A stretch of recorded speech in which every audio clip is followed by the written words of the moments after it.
we go. Hello, everyone.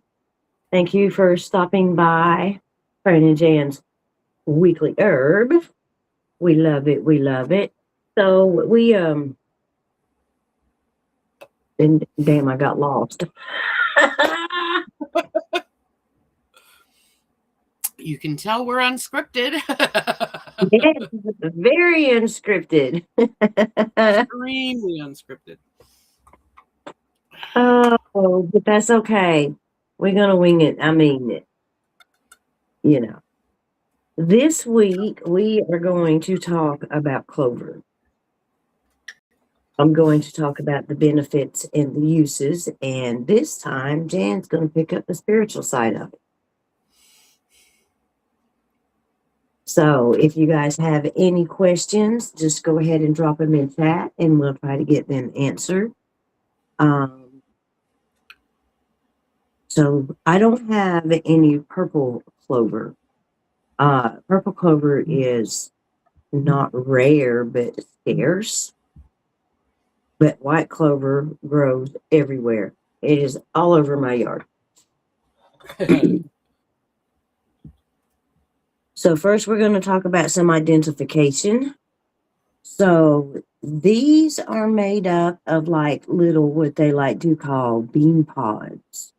And then they like bloom, but they're like seed, I guess seed pods. Can you see that? Am I too close? I can see it perfectly. And it's going to grow, it's going to grow tall. I mean, not tall, because because it like covers the ground. This, the white, as you can see, does not have leaves on it. But the purple clover has leaves on the same stalk, which is weird to me. Yes, very interesting. And no, I have an interesting addition is when I was growing up in California, we called that buckeye. We didn't call that clover. Oh, interesting. Sorry, I had to interject because it was blowing my mind. Yeah, that's great. I love it. I love it. So, but and also the purple clover is bigger and it's more pointed. It's almost like cone shaped. And it actually has the leaves.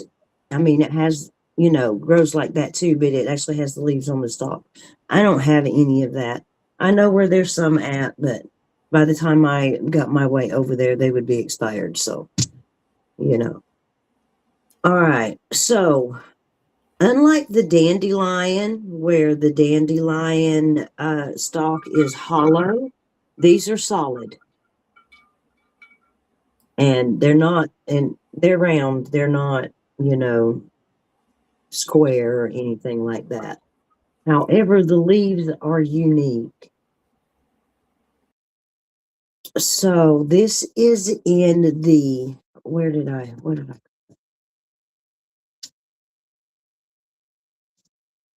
oh, I don't remember now. Trioflora, or something like that. But look at the leaves. You see the marking on the leaves? That is a very good identification. Because there is a ground sorrel, a wood sorrel. And if you were to just walk by it, these grow in patches. These are like a ground cover. They don't get but so big. However, if just walking by a patch and you see this, you're going to think, oh, clover. No, these leaves are heart shaped. See that? And they don't have the marking like the clover does. And your flowers look like this.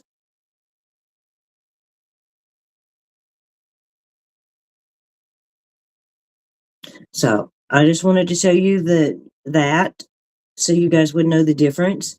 There's a lot of this. It grows crazy here. It grows in patches that people use it for ground covers and whatever, but I wouldn't suggest eating that. So back to the clover. The clover is very nutritious. It also is like a ground cover. It kind of grows low. And, I can look out over my yard and you just see little balls of white everywhere. It's really cool. So, the clover to me is kind of sweet, kind of minty like, the purple clover is a little bit sweeter than the white clover. However, both clovers contain amount of vitamins A, C, B1, B3, and minerals like calcium, magnesium, potassium. I'm getting run out of my chair. Chromium and phosphorus. Look, I'm getting run out of my chair. I get run off my desk. I set her up a little chair beside me, and it was not good enough. Not close enough? Not close enough. So, clover is good for skin support, like for rashes and eczema or just, in irritation, a skin irritation. It's good for that. Mild respiratory relief. The old folks used it to break up mucus and coat sore throats, easing coughs and sore throats. It's also good for hormonal support, especially with a tea, and especially if you use the red and white together. The red and white contain phytoestrogens that may be able to influence the menopausal comfort, and they're still doing studies on that. Soy has the same effect.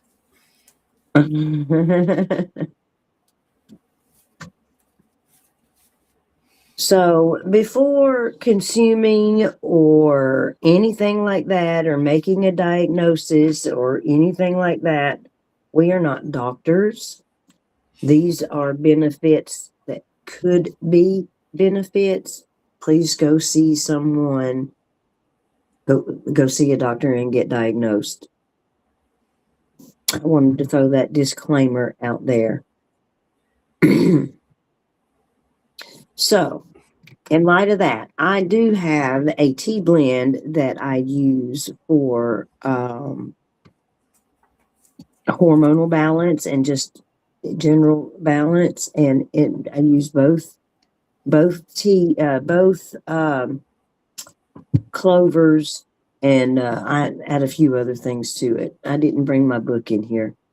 The flowers are edible.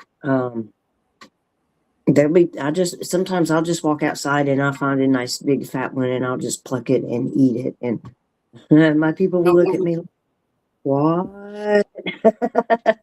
Because it's like a sweetie taste, a minty sweetie taste. So the herbal side of this, the folk uses of this is, you can take the leaves, you can take the flowers, and you can crush them, and you can make like a paste, and you can put it on your irritated skin, like if you got a rash or something like that. My sister has eczema, and she uses I fix her the butter. It's like a butter to What are use you and doing? the itch. So I don't know. But anyway, if you're going to forage for these, please don't forage them beside the road. Uh, don't forage them where you think somebody has sprayed, or because you don't want to consume anything that is contaminated. And you always don't want to take all of everything. If there's 2, leave it. If there's 5, take 2, leave 3. Take don't take, and only take what you need. Honor the mother. And don't always take from all in one spot. Be But grateful. Leave offerings when you take things. yes, A lot of people leave a little bit of grateful. tobacco. Yeah. I And always, even though hey, may I have some, and if I I'll ask and I yes, tell and them I I'm grateful for it. yes. And you can also make tinctures, usually for hormonal balance, and but I have never made a tincture from it. I usually just make a tea from it, but it is an excellent pollinator support also. But okay, Miss Jan, I think that is all I have. That was very poorly done, and I do apologize. There is no excuse other than, I work all the time. Yeah, you're a tired woman. I am. I am. An overextended witch.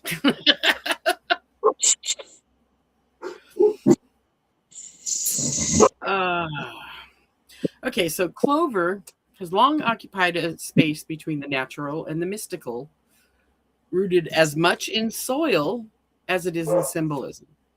At a glance, it's an unassuming plant, long growing, with soft green leaves and small clustered flowers. But across centuries and cultures, clover has gathered layers of meaning that stretch into folklore.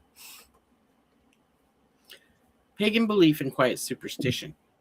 In ancient agrarian societies, clover was more than just ground cover. It was associated with fertility, renewal, and the quiet magic of the earth's cycles.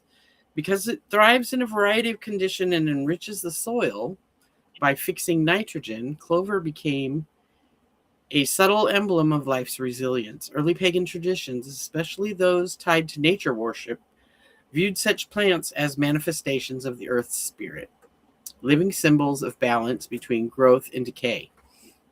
Francine has left the building.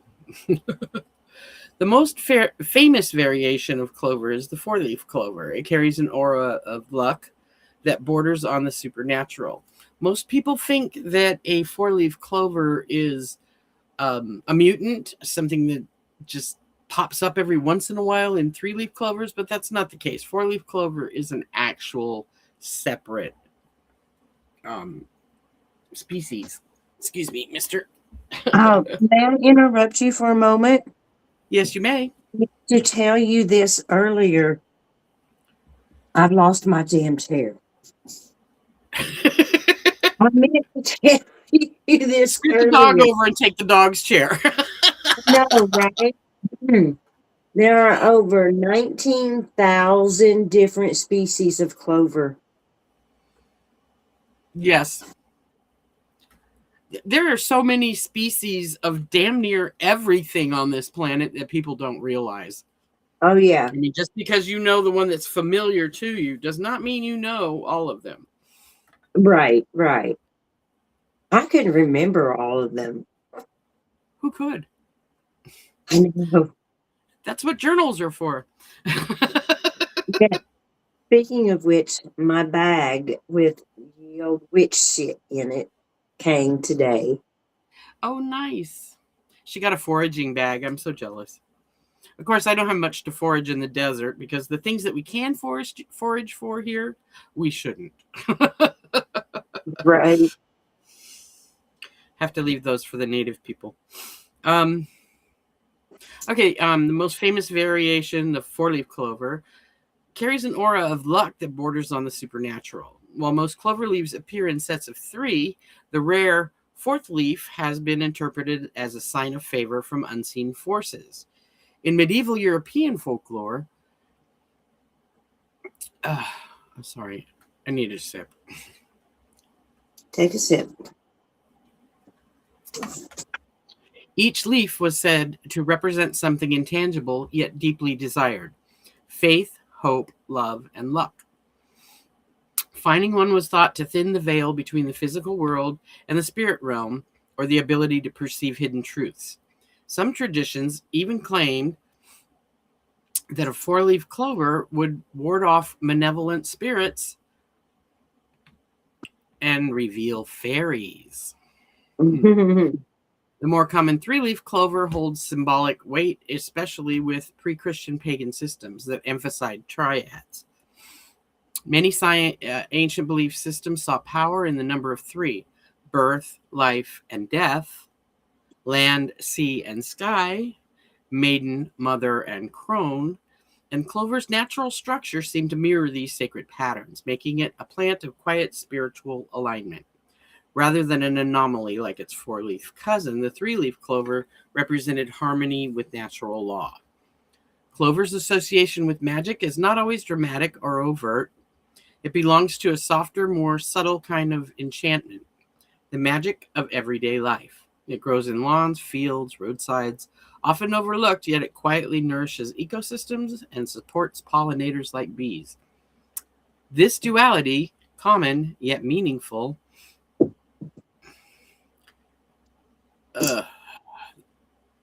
reflects a broader pagan perspective that magic is not separate from the mundane, but embedded within it. Modern interpretations, clover continues to bridge the gap between science and symbolism. Botanically, it's understood and studied. Culturally, it remains a token of luck and mystery. People still pause when they spot an unusual leaf pattern and still feel a flicker of excitement at the possibility of finding something rare in something ordinary. That moment, when attention sharpens and the ordinary becomes significant, is in a way the essence of clover's enduring magic. So, it offers a small but persistent invitation to look closer, notice patterns, and to consider that even the most familiar things may hold the touch of the extraordinary. And like I said before, when Francine was showing us her white clover, we used to call that Buckeye when I was growing up, and we'd make necklaces and floral crowns of it. We would do the same thing. We'd have bracelets and you just split the stem a little bit and stuff the next one through. Yeah, like people do daisy chains. We used to do it with Buckeye. Yeah. So that's what I have to say about the spiritual side of clover. Girl, you're killing me here. What are you doing to me? Look, sitting in my lap. You got on her chair, so now her chair is your chair. You don't know dog math, do you? Yeah, I do. If it looks like mine, it's mine. Where's my girl? If it was once mine, it's mine. Dog law. It's complicated yet simple. Everything is mine. She's so adorable. Look at her being all shy, like, I'm not really stealing your seat. Yeah, she's got that side eye down pat. She's adorable. She's rotten. Rotten. That's why we love them. Yes, that's why we love them. I had a pit bull border collie, short-haired border collie mix that was the best dog I've ever owned. Her name was Diva, and she was a born mama dog. She found birds out in the yard and came and got me to go save them. She got my kittens nurse on her because it made them happy. She'd never been a mom. She was spayed at 12 weeks old. Oh, bless. But she sure had that mother instinct, didn't she? She used to play nicely with my pet rat Willow. It was so Mhm. funny. They'd be on the couch, and Diva would be on one end, and Willow would be on the other. And Willow would bounce over, and Diva would get her nose up under Willow's belly and just toss her to the other side of the couch again. And then she'd come back. Oh, It was wow. hilarious. She was the sweetest dog ever. I miss her so much. The Oh, sumac is coming up. The winged sumac is starting to get green. It's got leaves coming up and stuff. I noticed the dog fennel is coming up. that's a good picture. My my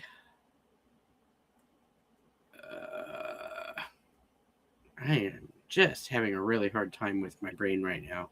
But my passion flower is blooming. Oh, It's time to oh, nice. harvest some of those leaves for my tea. And Absolutely. it has totally taken over out there. It's like I think they're called dragon berries. I can't remember, but they go all the way along the side of my carport. I have them strung along wires, and the passion flower is overtaking all of them, which makes it look nice and pleasant to touch. But the dragonberry thorns are still underneath there, so you have to Oh, be careful. absolutely. You can't even see the dragonberry under there anymore, even though it is there. Yeah, yeah, All you see is the passion flower. yeah. And I've decided that my passion flower fruit is really not edible. I mean, it's not poisonous or anything, but it's not worth eating. Oh, it's worth eating. when you open the little pods, it's got these two little green bulbs inside, and if you eat them, they're kind of slightly bitter and not very tasty. Well, So hello, I don't. Trista. Well, we're just about to wrap it up. Yeah. I'm going to be sending you an email for an invite, Miss Trista, probably this evening or in the morning. Hi, Trista. I didn't know you were out there. I wasn't looking. Yeah, we I were wasn't. we were just about to wrap it up. It was short. Neither one of us were prepared, and it was, what it is. We still have to pull a card for the collective, though. Oh, well. All right. Let me go get my cards.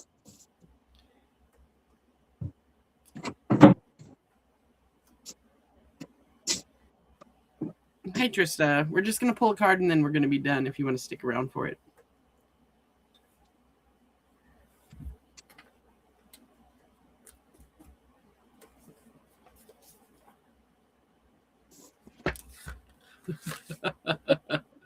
Your dog is so cute.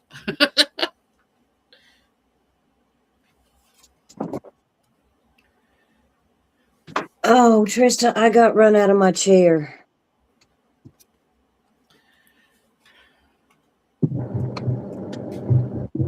What you want?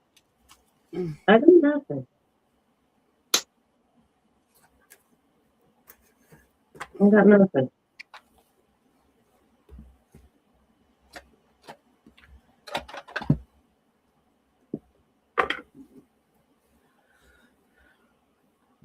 What is your dog's name? Which one? That one? Layla.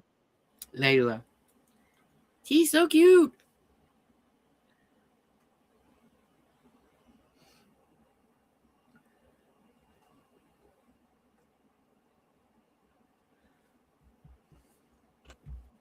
Oh, well, I guess maybe it's two cards. I love these cards. Mm.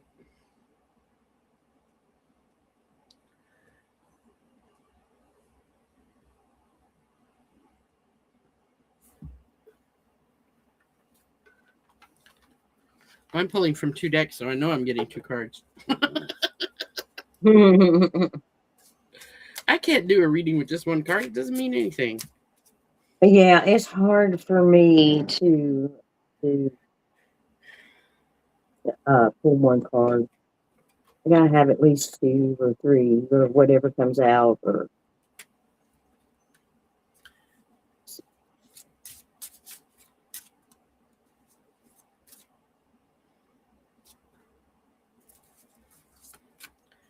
Okay. no, Shall I go first? yeah, before it. Mm. So, I pulled from my Hearts and Hands deck, and I got the 10 of Wands. Yeah, the 10 of Wands is burdens and carrying things that may not be yours to bear.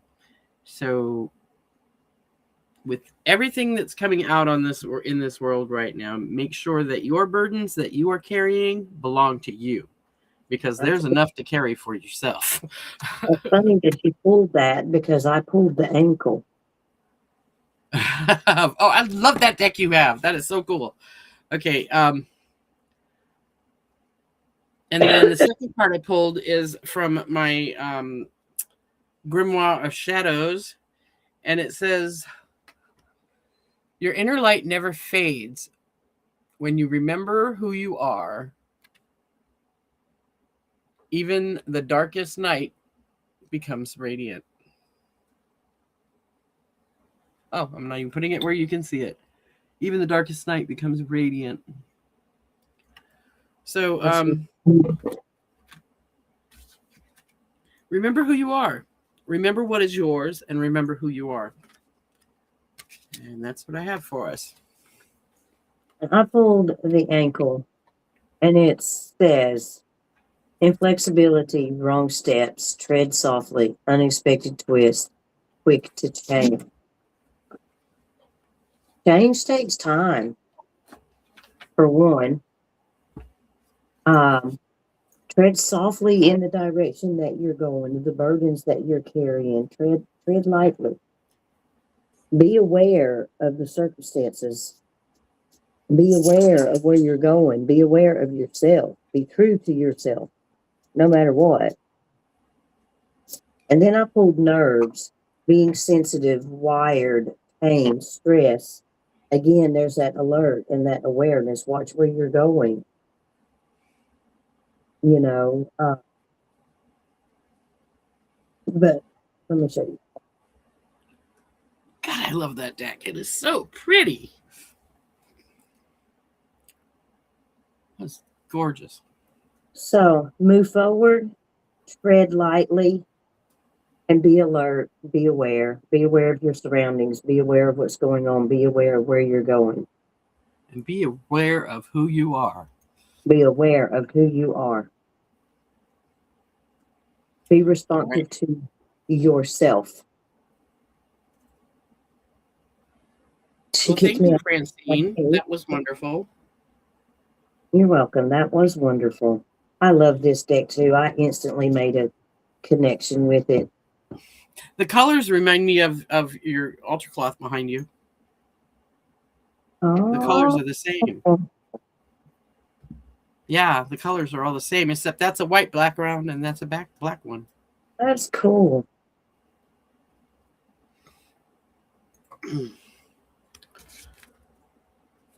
What's what called again? Oh, the deck? Oh, Lord, girl. I have a hard time remembering this deck's name. It doesn't sound like anything that belongs with that deck. That's why. Yeah, exactly. All right. If you find it, I'm going to write it down so that I'll be able to help you next time. I'll put it on a Post-it. Okay. Because